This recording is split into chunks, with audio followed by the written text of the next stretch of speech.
In today's episode of Run the Gambie, we played Bastion.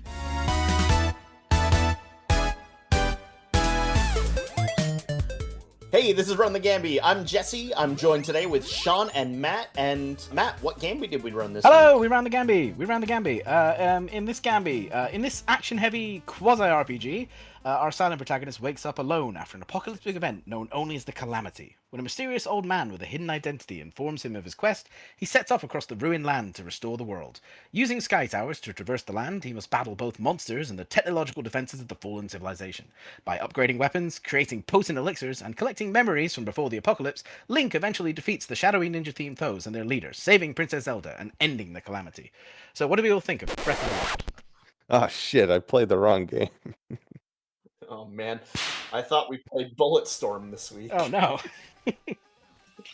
That's my long-winded way of saying Bastion ripped off Breath of the Wild. I was confused. I was wondering why we were playing Overwatch and only playing one character for 2 weeks. Was it not just me who got big Breath of the Wild vibes? And it was just partially from the fact that they said Calamity, but it just kept reminding me of Breath of the Wild with the loading screen of him skydiving. I didn't think of it a single time, I'm not going to lie. But now that you've said it, I totally get it. I was also not a Breath of the Wild guy, so... Sean, 2011, did you play this game? I did. Back in 2011, I loved this game. This game really came out at such like a cool time where like Xbox Live Arcade and like the PlayStation Store games were awesome. It was such a different time back then. Exactly. I wanted to talk about the Summer of Arcade because this reminded me of that period and how... And Summer of Arcade was so special. It was special is the right word for it. I think it introduced a whole generation of people to the idea that indie games can be more than just I made a game with zombies in it. If you remember that classic. I do remember that one. Well, that's why it was called arcade back in the day too.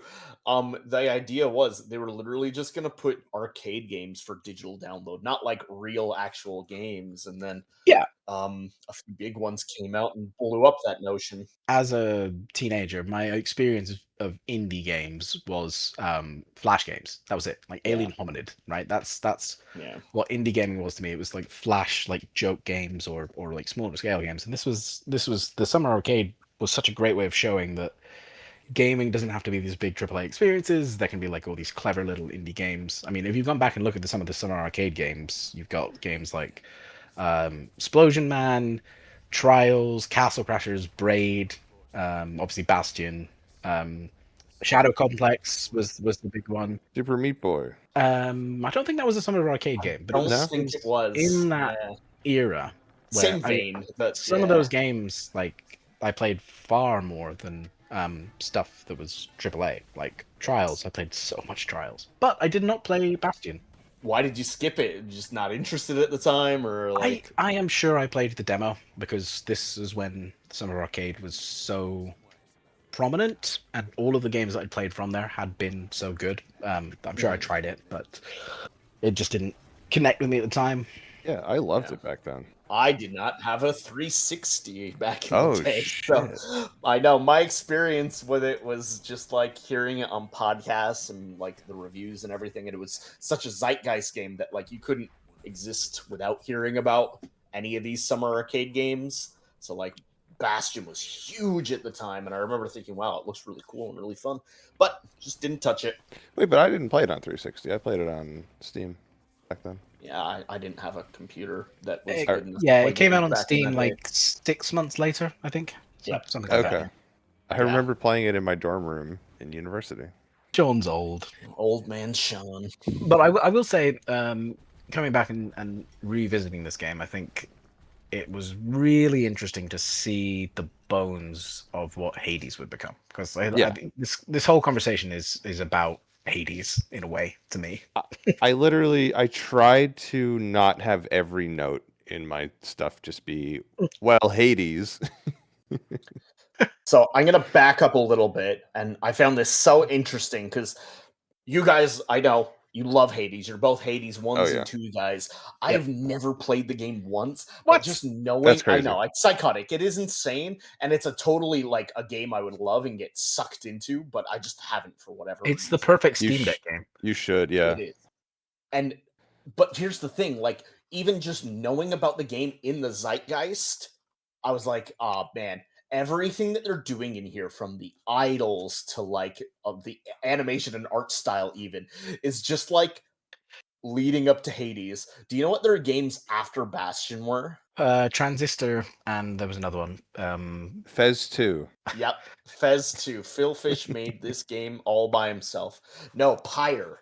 And they're all just like trying to improve on the same idea or give it an interesting twist that fits like the feel of what they're trying to go yeah, for. Transistor was turn-based, right? I think. It had some time stopping aspects to it, and you choose how to move. Okay, all right. But it's still like one of those isometric, really stylized, with literally they have the same VO artist come back and do VO yes, again. Yeah. That guy is also Hades in Hades, the narrator. Yeah. We'll get onto the narrator, I'm sure. It's weird. As much as I love Bastion, I really didn't play Transistor or Pyre for whatever reason. No, I didn't touch them either. I wanted to look into their history and see how much just each of their games had Bastion in its I think DNA. that's the really fascinating thing about this game, is to see the amount of like creativity and innovation and skill that goes into Bastion from a 7-person team making an indie game at a time when indie games were just not really able to grab the attention and the audience that they can these days, and to see them have come from that in 2011 to Hades in 2020, I think it's really inspiring. It's a really good like example of how indie gaming has become its own like industry, and they are pioneers. They I think are. that's the story here is that. And one of the really interesting things for me is like back in those days, that word indie sort of had a meaning. I genuinely think in the year of 2026, indie is just a word used to like sell people on something. There's no meaning behind it, because what is to separate this as an indie game and Expedition 33 as an indie game? Like there's nothing. It's just a fucking buzzword at this point. Look, heartwarming underdog stories like Dave the Diver need their own label at the Game Awards. Volgar the Viking. It's just a small multi-billion-dollar corporation made that game. No, it's a fair point though. We've clearly come a long way from 2011 from in an industry 100%. perspective. But it's just really great to see a success story like this, and to see it like archaeologists going back and seeing the bones of it and seeing the evolution in such a clear way, because Hades is just Bastion. Yes. Yeah. There's no two ways about it. It's just Bastion, but better.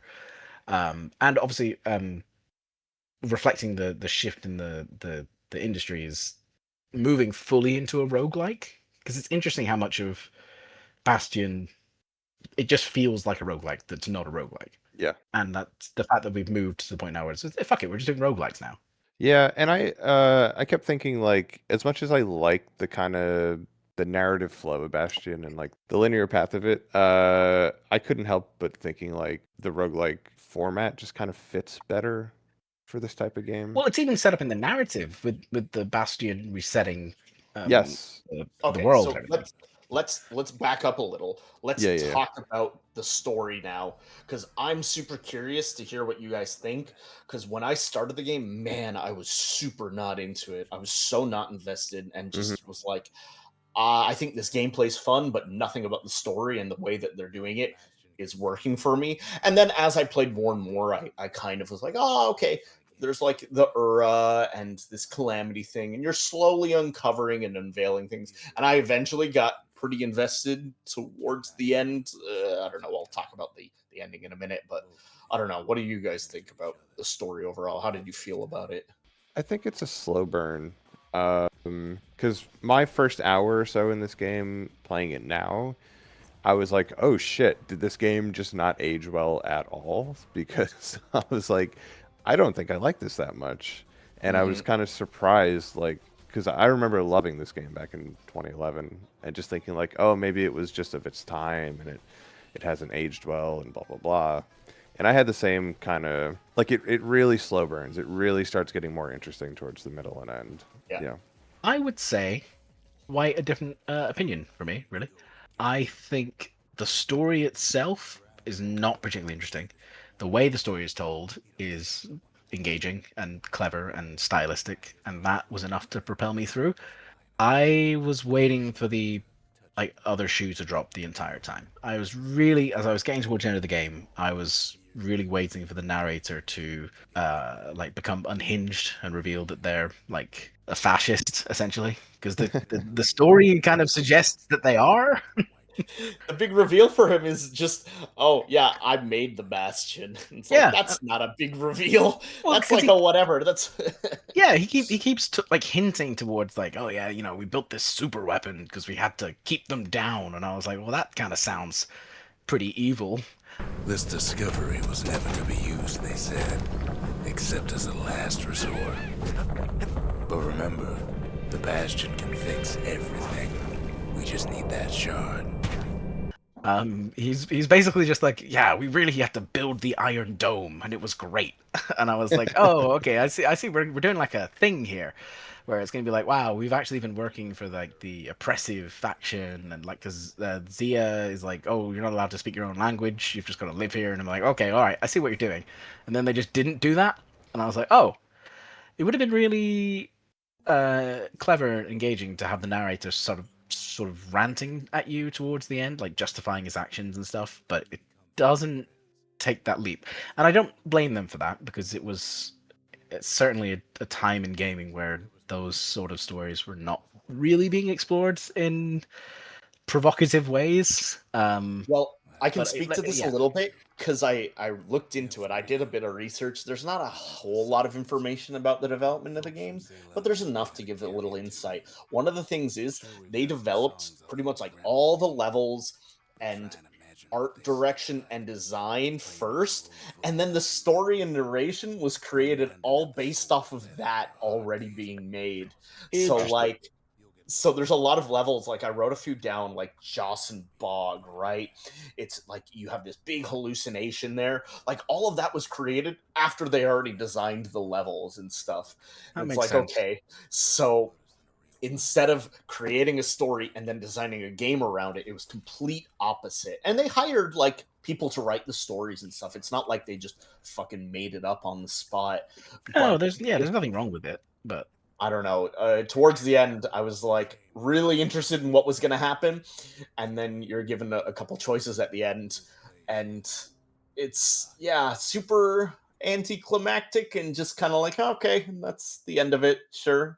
Well, it feels kind of hollow. I liked the first decision you make at the end. Oh yeah, where you choose whether or not to save Zolf. What did you guys do? I saved him. Yeah. So we all did. Do you know what happens? Do you know what happens if you don't save him? I presume you have to fight all those people at the end. Yeah, but I'm assuming you have to fight 3 people. I mean, it's just the people that you see, but that's it. But do they give you passage through along? I mean, they shoot at you and attack you when you're carrying Zolf. I know, but then they stop, and like it's like a cool like way of using the mechanics of the game to like tell the story of. Yeah. And I was like, oh shit, because I was like, it gives you the option to heal, because like, it takes the UI away, but it still actually heals. So I'm like, oh shit, I'm actually in danger here. And then towards the end of that bit, someone shoots at you, and then someone kills that person, and I was like, oh, that was clever. That was well done, especially for the time and for what they were working with, which is not much, because it does just to talk about the game just as a whole. It is not a million miles away from the sort of depot Flash and Flash adjacent games of that era. Yeah, like the character models are wonky. The main guy looks stupid. He's all disproportionate and silly looking. But it's amazing that they were able to take what they were able to work with, like that, like pretty basic. It's a 7-person team. This is what we can make, and bolt on all these stylistic things on top of it to make it something like memorable and enough of a thing to allow them to move on to make something like Hades, which is just a sublime game. One of the best games in the last 10 years or so. I think that might have harmed my experience playing this game because I just finished Hades 2 like a couple of months ago. I got to get back to so good that the whole time I was playing Bastion, I was like, man, I could be playing Hades. Right yeah. So I hate to double back. I wrote a couple notes down about things that I really just didn't like about the way that they presented the story, because you said that the gimmick of the narrator and the style and everything that kind of pulled you in. For me, for a big chunk of it, it kind of pulled me out. I remember during some levels, I was from an early point on, I really wanted to invoke all the gods. I used all those like difficulty multipliers as much as I could, because we'll get to it in a bit, but I found the gameplay to be like the best part of this game for sure. The story was interesting, but it didn't really get me too much.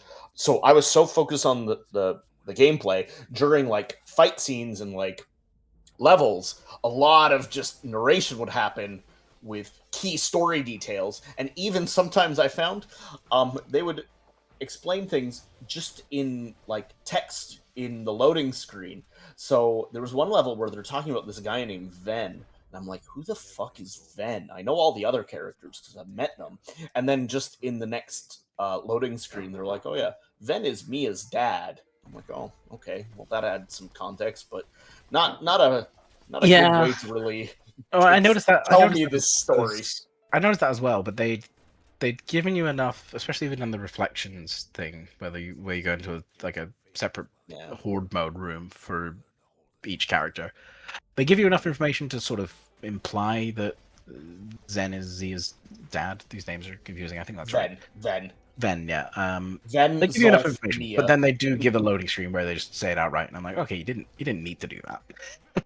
That's not trusting the players, but that's again, product of its time, I think. But if you look at we're gonna just keep talking about Hades, but if you look at Hades, like that's also a series where the story is not presented in a totally like not all the information is in a cutscene or whatever. Like some of the story stuff is just in the interactions you have with the gods when you get an unlock or something. So it's kind of just like the story is in the world all around you, and I don't think that's necessarily a bad thing. But I get what you're saying. If it's like in a loading screen, it's a little bit like yeah. But for me, that one I noticed immediately, and I was just like, oh, that's really weird. Okay, the story was just not important to me with this game. Like the vibe was important and well established. Like I wasn't really super invested in the war between the two cities or any of that, but the vibe of just him, like there being like a ash statue of a villager, and the narrator goes like, that's Billy Bob, the tavern keeper, he was a pretty cool guy, and then you destroy it. That's fine. That's just vibes. See, at that point of the game, I was so not invested in the story. That was pretty early on. If I'm recalling correctly, Billy Bob the tavern keeper. Yeah, that's pretty early on. And I was just like, okay, I don't care about any of these people, and they're not doing anything to make me care about it. Like, they keep talking about this calamity and this kid who's voiceless, and I'm just like, I don't know. When they started expanding on like the Ura and like you said, all that fascist stuff. Oh yeah, they were planning on wiping them out. Then I kind of got interested and invested. And when Zulf found out, I was so at the point where I just didn't care. I was like, okay, Zulf did a bit of a heel turn, whatever. And then we slowly learn, they reveal everything. It's like, okay, that's kind of interesting. But at that point when he left, I was like, whatever. Well, it was kind of interesting until they didn't do anything with it. Yeah, exactly. I'm surprised though, because I actually think the narrator's obviously the main gimmick. Yep. And I think it's kind of pretty instantly engaging and unique, especially at the time. I mean, I can't even really. What's another game that's done something like that? A dynamic narrator? I can't think of one off the top of my head. No. What's his name? The Stanley Parable. Stanley Parable. Yeah. One. And I think that did it so much better because of just the style of game that it was in. Again, like I said, I was really like playing the game and using a lot of idols. So there were some points where I just couldn't hear or wasn't really paying attention that well.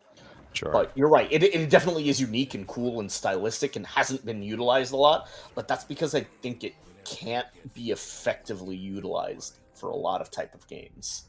I wonder if the Stanley Parable is directly inspired by Bastion. I feel like it probably is. A couple of years before, so that's another point in this game's favor. I was also thinking of like Portal 2 with I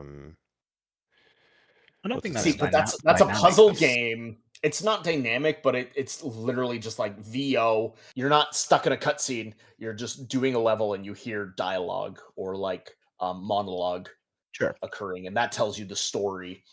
Not quite the same as this, but that's the kind of game where this kind of style of narration would work because it's not Twitch-based, super hyper-focused on gameplay. Not that this is, but it can be. I mean, I did not put on all the idols and make a challenge out of it. I put on a few. Try any of them? I put a couple on for a couple of worlds, but I was just like, the rewards were not worth it. There's not really enough to unlock in the game for me to be motivated to do it. I upgraded the weapons I wanted to use to full and use them, and they were just great. So, okay, let's touch on that a little. What weapons did you use? I used the bow and the machete almost exclusively. Really?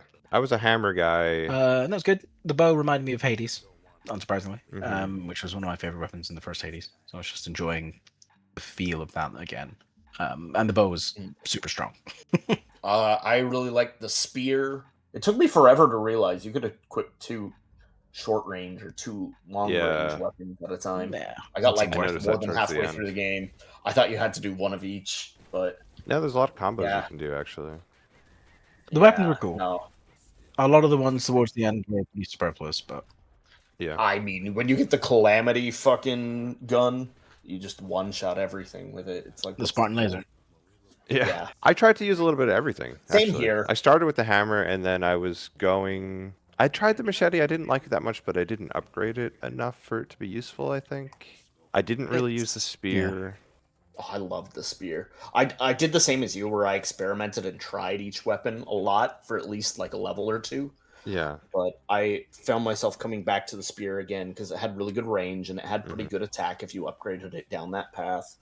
And in combination with the shield, just like it felt not too easy, but like with the amount of idols I was using, I was like, okay, this sort of balances and evens things out a bit.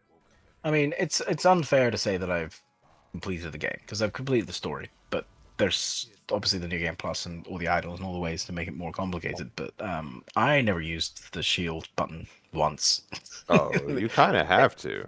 I didn't. No, I'm just playing on just vanilla normal difficulty. My God, does the dodge not feel super like imprecise? I feel like I was getting hit constantly using it.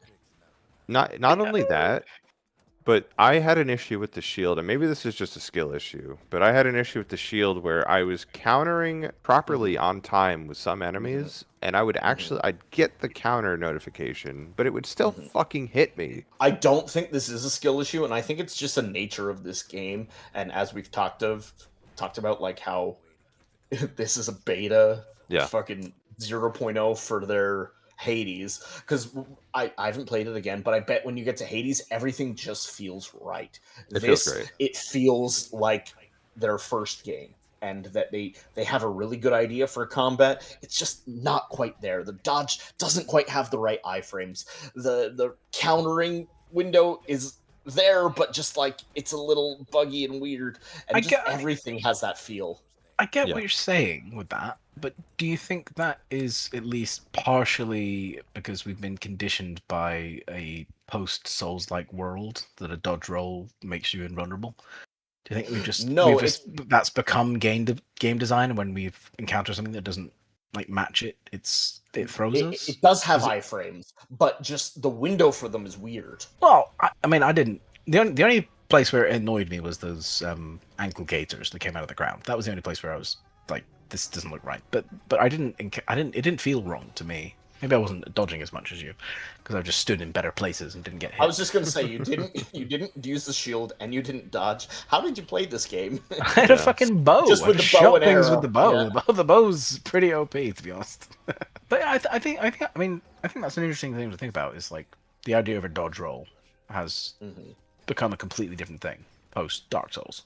And like now every game does that in that way, but that doesn't necessarily mean that every game before that would have the same design approach to it.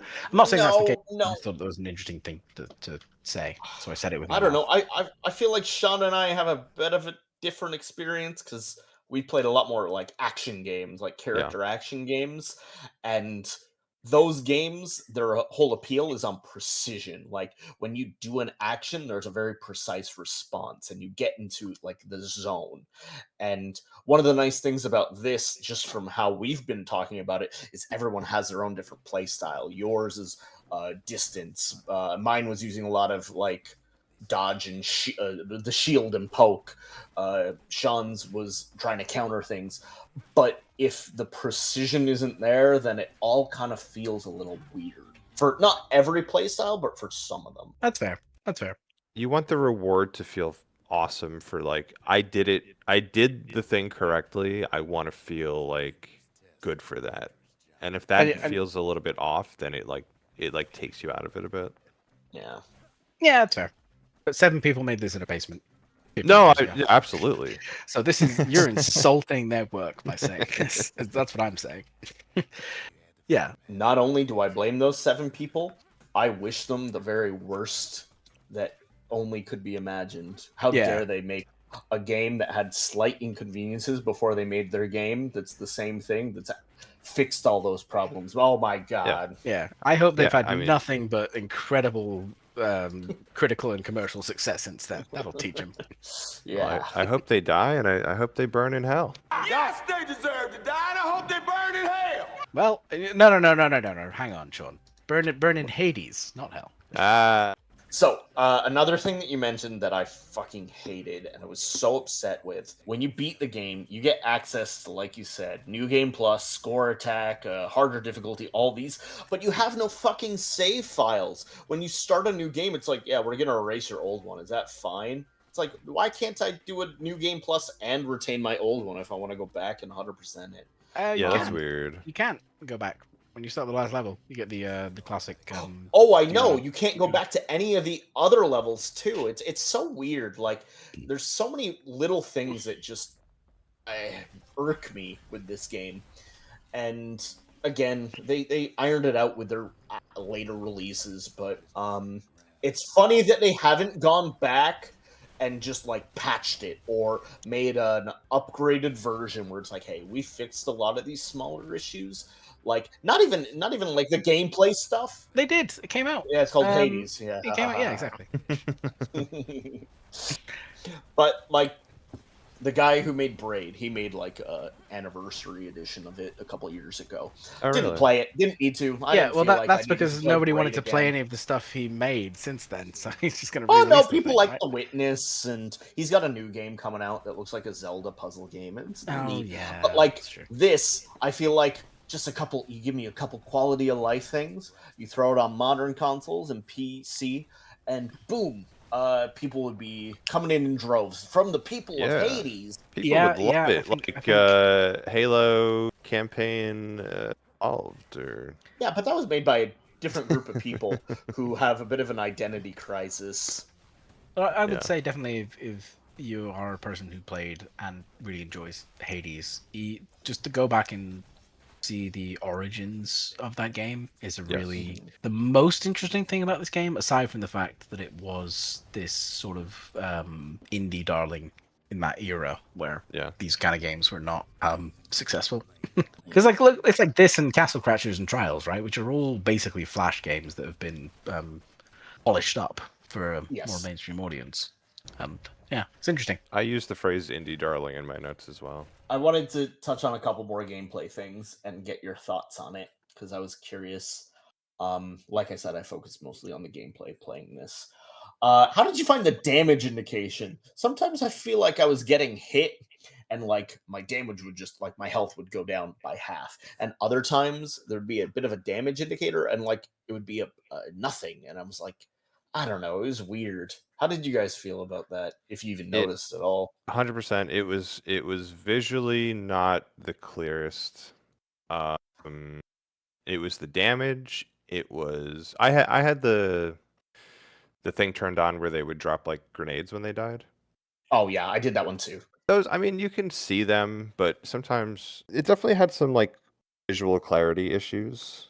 But it's the same with like, okay, I countered something. I countered a forward moving enemy that has momentum that takes it through me, but I still take the damage even though it like I blocked it with the shield, it goes through me, I still take the damage. There's like a lot of issues with clarity and with like how the mechanics work and whatever. Another one that really bugged me too is a lot of enemies and environmental things have that green smoke and it fogs up your screen. Yeah. But like you don't take damage right away. There's like a delay if you're in it for too long, and then it starts to deal damage.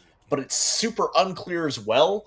When I first saw that, I was like, "Oh, I'm gonna start taking damage immediately from these." But then you don't. You can be in it for a little bit. There's so many little examples of just weird things like that. But the enemy variety was pretty good. I thought there was a nice escalation of types of enemies. Do you guys have a favorite type of enemy? Well, the main thing, absolutely the worst enemy is the ankle gator, whatever it's called. Ankle gators, yeah.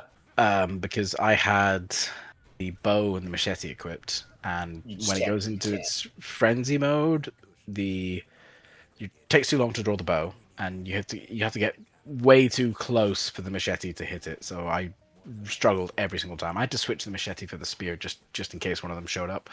But I think it was a hitbox issue more than anything with the size of the enemy. But the thing I was going to say about the enemies was the smartest bit of narrative design in the game was when you get to the very last section and you start fighting when the show up, they have voice acting, and it was jarring. It was really I thought it was really, really clever to be like, because you're just mowing through beasts and machines and monsters, and you're just like, yeah, whatever, I'm just having fun. And then you get there, and then you're like, oh no, these are like people, and they always drop a health potion, and you're like, haha, and I'm just like killing people. But then it's like, oh no, actually no, like the only voice acting like outside of the narrator is these people, and it was a good, really interesting way to like humanize them. And I thought, wow, they're really going to do something interesting here, but then they don't. And the other funny thing is, like, the entire time, the narrator even says, he's like, it doesn't matter because we're going to undo anything, and they don't know it, so they're fighting back for something that we're going to undo. And then at the very end, they're like, well, you don't have to undo it. Yeah. So what was funny for me, I'm playing through and I'm killing all these guys, and I thought about it for a second. I'm like, oh, I'm killing people now. And I'm like, oh, I'm just going to reset it all. It doesn't matter. It takes away any sort of weight from it. But then you get to the end and it's like, well, you can just continue. It's like, oh, yep, the kid's just a mass murderer now. Yeah, but the narrator's fine with that anyway. Yeah. Well, no, like we talked to the narrator and he said it's fine. Like they don't even matter. They're not even real people. It's like not important, like they don't matter. Yeah. But I just thought the moment when you first kill one of them or encounter them and they use a voice line, I was like, oh, that's a really like clever little moment. Yeah, it is. That really didn't get paid off as much as I was hoping it would. I was really like getting towards the end of the game. I'm like, this is gonna be like an all-time game ending where it turns on a dime and the narrator is like becomes like this crazy like bad guy and you realize that that you're doing it wrong. Nah, happy ending. You just float off with it. It's not really that happy though. Like so you have the choice. You can turn back time because the Bastion's like a weird time machine, or you can just continue and live in this new world after the calamity. We all chose the calamity, like continuing ending. In those ending sort of cutscene pictures, everyone looks pretty sad and depressed still. No one looks really happy. They're like exploring the new world, but like what? What new world? What is there? It's pretty optimistic. Zia says like all my happiest memories were after the horrible Right. genocide, and it's like, okay. That was the other thing I was gonna note. How did you find Zia talking at the end? I found it pretty jarring. She has It her was jarring. song in the middle, which is super cool. Like, oh, you hear a song that you recognize and everything. I wanted to talk about that because that was the best part of the game. Is that song? That No, song that is whole level is super cool. brilliant. And the bit where they overlay that with the Zulf song, really effective, really well done. I've listened to that song for years. I just think it's a really good song. And you know how I discovered that song? This is a tangent. Rock band. No. The Game Awards. They did a performance of that song 6 or 7 years after the game came out. Where the first half of the performance is the woman from Bastion doing the song, and then Imagine Dragons come out to do a medley with Enemy from Arcane. Oh my god.